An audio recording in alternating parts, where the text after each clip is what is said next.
Jadi PU harus memiliki penyelia halal yang sudah bersertifikat. Nanti berarti kita mengajak PU untuk mengikuti pelatihan untuk penyelia halal gitu ya. Tadi boleh, itu biayanya bisa sekitar 1, berapa Bu untuk penyelia halal? 1,6 pelatihan, 1,6. UKOM-nya 1,8.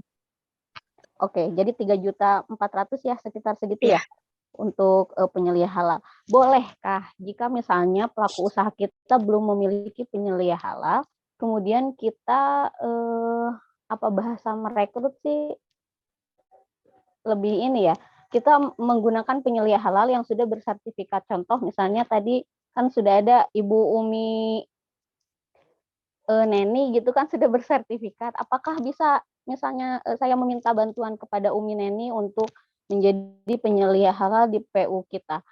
Karena kalau misalnya kita sekarang PU harus menyediakan uang sekian gitu untuk penyelia halalnya, latihan, kemudian nanti nunggu sertifikatnya keluar, kan berarti proses pengajuan sertifikat halalnya juga akan lebih lama lagi gitu Bu. Apakah boleh kami misalnya gitu ya meminta tolong kepada penyelia halal yang sudah bersertifikat untuk membantu menjadi penyelia halal di PU kita gitu. Apa segitu pertanyaannya Bu? Bagaimana? Boleh Bu. Boleh ya. Jawabannya jadi boleh. Kita boleh, asik. Jadi karena takutnya nanti dalam kan butuh artian waktu. Bukan hanya ya dengan catatan ya benar-benar menjadi penyelia, melakukan pekerjaan penyelia di tempat tersebut dan diangkat oleh pelaku usahanya sebagai penyelia gitu. Betul. Dan tetap melaksanakan tugasnya dengan baik. Produk yang didaftarkan. Nah, itu yang lebih penting. Betul. Dengan garis bawahi melakukan tugasnya dengan sesuai kapasitas sebagai penyelia gitu ya Bu. Iya, betul. Kemudian tadi biaya nanti ada 2 invoice, ada dari untuk yang ke BPJPH dan satu lagi ke auditor gitu ya. Baik, itu saja mungkin Ibu, saya butuh penekanan untuk itu agar nanti saya tidak salah memberi penjelasan ke pelaku usaha. Hatur nuhun. Wassalamualaikum. Waalaikumsalam warahmatullahi wabarakatuh. Baik.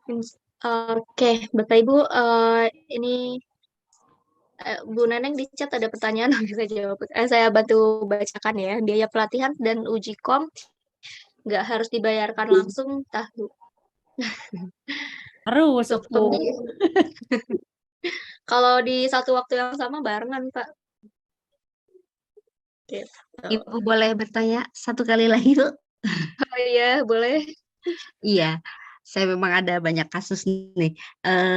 Ada pelaku usaha saya yang sebetulnya produknya teh, artinya bisa secara self-declare, tapi meminta untuk masuk ke reguler.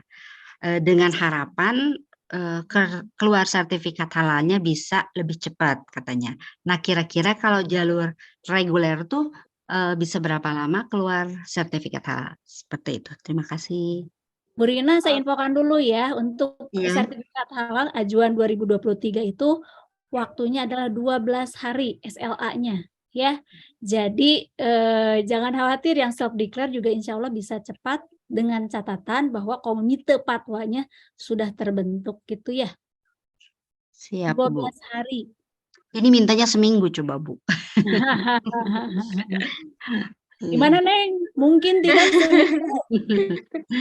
Aduh, seminggu bikin SJPH aja sebulan ada yang nggak beres, Ibu. Iya, betul. Gimana kadang ya? bolak-baliknya di kita di pendampingnya juga, Bu. Iya, jadi Bapak Ibu kalau misalkan secara SOP yang sudah yang bisa kita lakukan itu ada 21 hari. Dengan catatan SJPH itu sudah ada yang tidak ada kesalahan dalam pendaftaran SJPH, penyelia sudah ada, dan itu sudah bisa cepat. Tapi kita sudah melakukan pemeriksaan, kita sudah ada klien, bisa dibilang sudah banyak kendala, itu salah satunya itu SJPH pun ternyata tidak dipenuhi dengan baik gitu kan, dan kita memberikan revisi, auditor memberikan perbaikan gitu mengembalikan, dan dari merekanya pun lama untuk mengembalikan gitu. Jadi sebenarnya 21 hari itu bisa ketika benar-benar saling paham dan sudah tidak banyak kesalahan gitu. Kayak gitu. Kalau untuk sertifikat penyelihalannya itu keluar biasanya dalam jangka waktu berapa hari, Bu? Biasanya kayaknya kalau nggak salah seminggu setelah ujian praktik juga udah keluar sih. Oh iya. Ya, terima kasih. Ibu, maaf Ah. mau tanya sekali lagi, saya telat masuk kan, Mm-mm. takutnya ketinggalan. Mm-mm. Kalau makanannya kan kayak yang siap Nggak tahu, saji, bentar mama lagi ngedengerin. yang Gimana siap Ibu?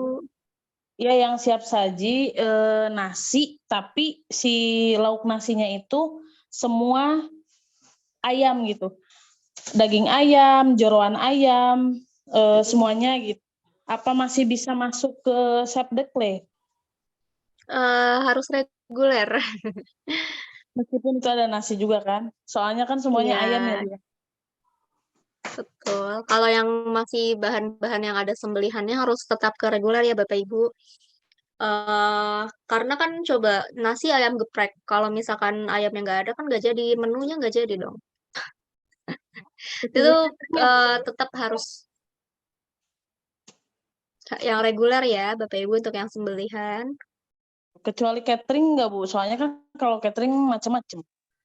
Catering juga reguler. Oh gitu ya. Siap. Terima kasih, Bu. Sama-sama. Oke, baik. Bapak Ibu yang lain, boleh disilahkan. Atau sudah cukup? Oh, ini ada Ibu Ida Farida. Nah, Assalamualaikum, Bu Rahma. Waalaikumsalam warahmatullahi. Ya ini beberapa kali terhenti karena jaringan. Bu, saya mau tanya nih, tadi makanya mungkin ada yang berbeda.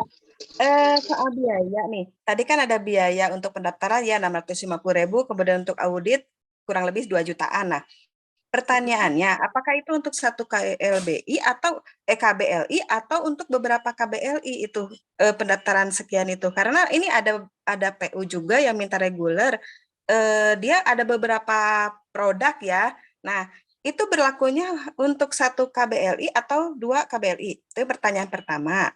Yang kedua, saya kan udah punya sertifikat penyelia halal, tapi memang tidak uji kompetensi ya. Nah, kemarin sempat nanya ke Pak Fahmi. Jadi kalau misalkan 2 tahun sudah menjadi penyelia halal di tempat lain, udah bisa ikut uji kompetensi. Nah, untuk membuktikan bahwa kita pernah menjadi penyelia halal di tempat yang lain, itu buktinya apakah dengan surat pengangkatan dari perusahaan itu bahwa menyatakan kita sebagai penyelia halal atau seperti apa gitu. Itu aja mungkin, Bu, pertanyaannya. Terima kasih. Oke, baik. Bapak Ibu, untuk yang reguler ini memang ada KBLI, tapi kita dipisahkan dari kategorinya. Itu masuknya kategori rumah makan, restoran, catering, kantin, atau masuk ke pangan olahan. Jadi misalkan pabrik roti berarti dia masuk ke pangan olahan, tapi misalkan rumah makan berarti dia masuk ke kelompok rumah makan. Dan perhitungannya pertama dari situ. Jadi nanti di dalamnya rumah makan nih, di dalamnya ada minumannya, ada makanan yang berbahan daging, kemudian ada yang makanan apa-apa. Nah, itu pasti dalam satu kategori yaitu yang rumah makan. Berbeda dari situ, beda sama self declare yang harus diperintil satu-satu KBLI dan satu ajuan. Kalau misalkan reguler itu dikelompokkannya dari